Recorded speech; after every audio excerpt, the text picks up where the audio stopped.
Hello and welcome to the GlobalChurch Project. I'm Graham Hill. René August ministers in Cape Town with the Anglican churches of South Africa.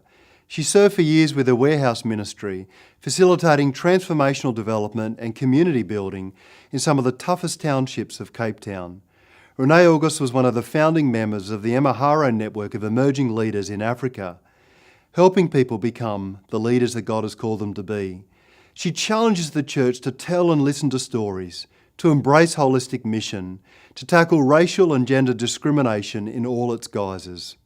How have the lives and words of Mandela and other African sages and elders shaped your vision of life? I think the word Ubuntu is a word that has shaped me, and it's been used in the context of their lives. Mandela, when he came out of prison, gave to us an example of what Ubuntu is. Desmond Tutu very often uses that word Ubuntu, that I am because you are, that we need each other.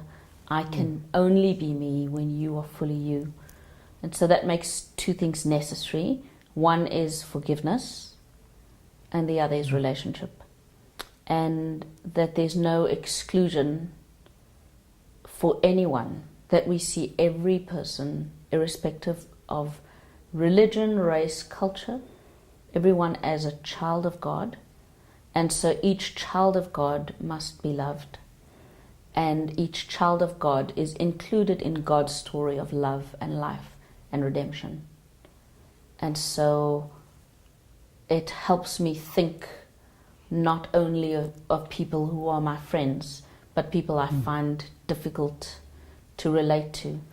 If I could tell a quick story, in our first democratic election in South Africa, the ANC won the majority of the vote. We have 9 provinces. The ANC won in 7 provinces, and they'd lost the election in the Western Cape where I live, and in one other province. And we were in the Western Cape, the National Party, the party that instituted apartheid. They won the election in Cape Town. And so there were a few of us who were a little sad about that. And I remember the results were read out, and we went to a rally, and Desmond Tutu came out, and he shouted, "We are free!" And we all applauded, and and then he said, "Are we going to accept the results in Gauteng?" And we all went, "Yeah!"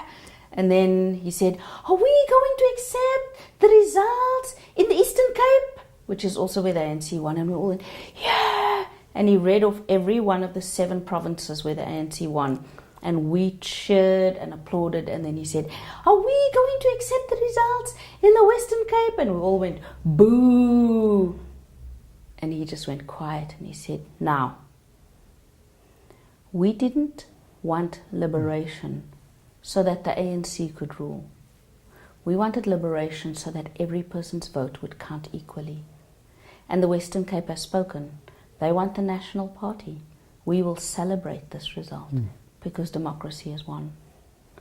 And I mean, that's a bitter pill to swallow, but it's wisdom from people like him who are able to guide us when we find things don't go the way we want it to go, that actually there's a deeper story, there's an appreciation for all of God's children.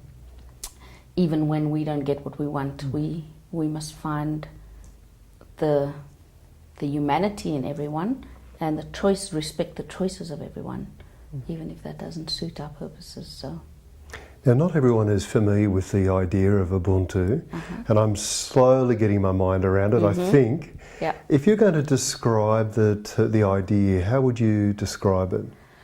Well, it is a difficult concept to communicate.